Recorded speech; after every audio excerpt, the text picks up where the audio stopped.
Adele here with you today, and I'm just going to quickly show you how to do some doodling on top of watercolour images that looks a bit like this, and you can do it as intricate as you like.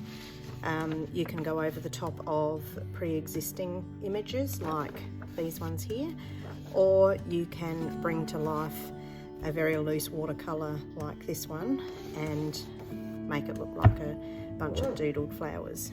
So I'll just show you quickly how I mess with that, and you really don't think about it too much. Locate bits and pieces within your image that you can see that might be a flower, and just take note of the direction that it's going, whether you see a center and petals around, or whether you see leaves, or whether you might even see just little patterns. And sometimes you can add these little bits and pieces just to fill out the design a little bit more, and sometimes you can just doodle over the top. Even if you don't see imagery in there, you can just add little doodles and squiggles and things like that. Like these leaves here, you can see they've got a section down the center with just some lines in it, and it sort of makes them a little bit more dimensional.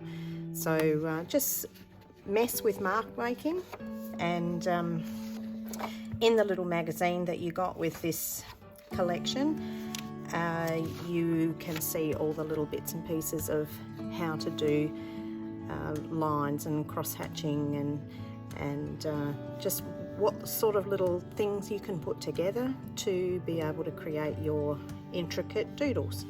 And adding borders, adding little flower shapes, dots, squares, hearts, leaf shapes, and anyone can do this. You don't have to be an illustrator or anything to be able to pick out little shapes and draw these really simple little doodles. So we've got these uniquely creative pigment ink liners that we've just released, and they are really lovely for doing this particular hobby. And we've got the 01, the 03 and the 06, and they are just representing the different nib sizes and how thick the marker will make marks on your paper. So the 01 is the finest one, and you can get lots of detail in a small space with the 01, and the 06 is the heaviest line, and that will bring designs out because it's going to be darker and blacker. So I'll continue on with something that I've already started, or maybe I'll come over here. So I've got the 01, and all I'm doing is picking out a shape, and it's kind of nicest to keep your lines really light and even a little bit shaky and wobbly. The less precise you are with your lines, the nicer your images are going to look. If you do it very, very carefully and very lovely straight lines and everything, it's going to show any mistakes that you might make or things that didn't go as well as you thought. But you can hide lots of stuff with these double lines and the wiggly sort of style. So I'm picking out shapes that I can see first up, and I think this one might make a nice leaf, and I'm going over some of these twice. I might change these into little roses, really simple roses that are kind of like little spirals, and I might draw some leaves just around it, just the way they might grow. This one here I might make into a little frond that has little things hanging off it.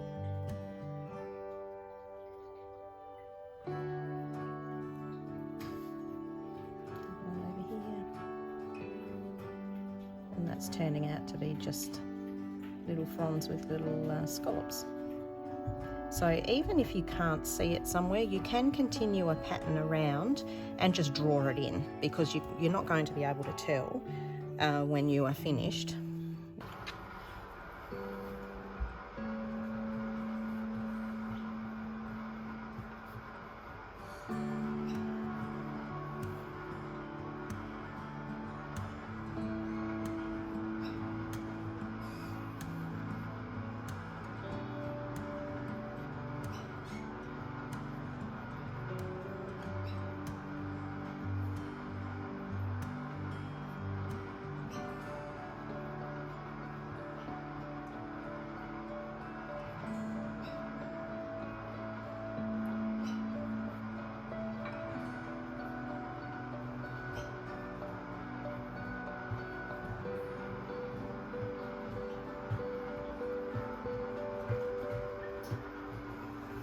Like little pinwheels there. I might do some leaves.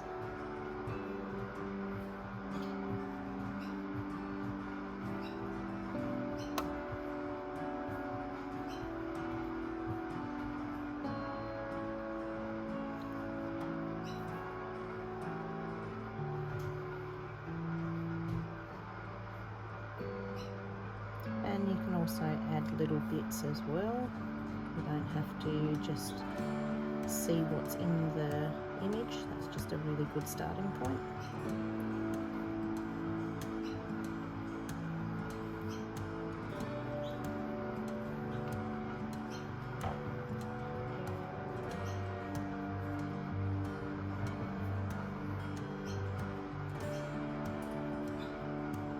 You can see how imperfect this is.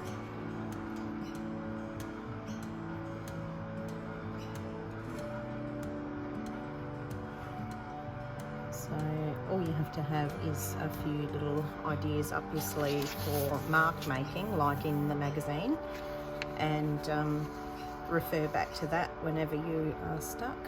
But you just, whatever ideas you have in your head, you just go with the flow. And it might be helpful sometimes to pick out bits first, and once you get going, you get lots more ideas as you draw.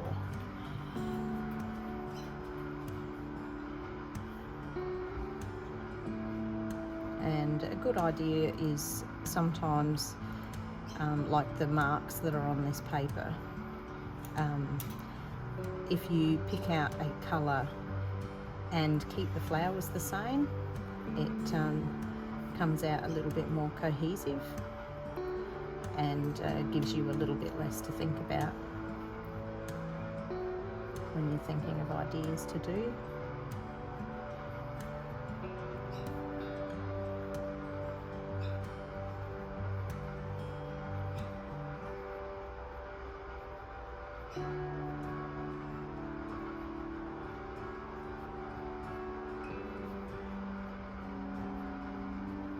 Excuse that noise in the background. The machine is making ice cream.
If you're interested in a little bit of dimension, you can put little cross hatches, which cross hatches are just like these here, where you just literally go one way and then go the other way. It's just a really good way of filling in space without having to solidly colour the whole thing. But wherever you think that it might be a bit darker, you can add a bit of cross hatching, and it gives a little bit of dimension as to where the petals are lifting out and where they are going back in to their centre point, and it just makes it a little bit more fun.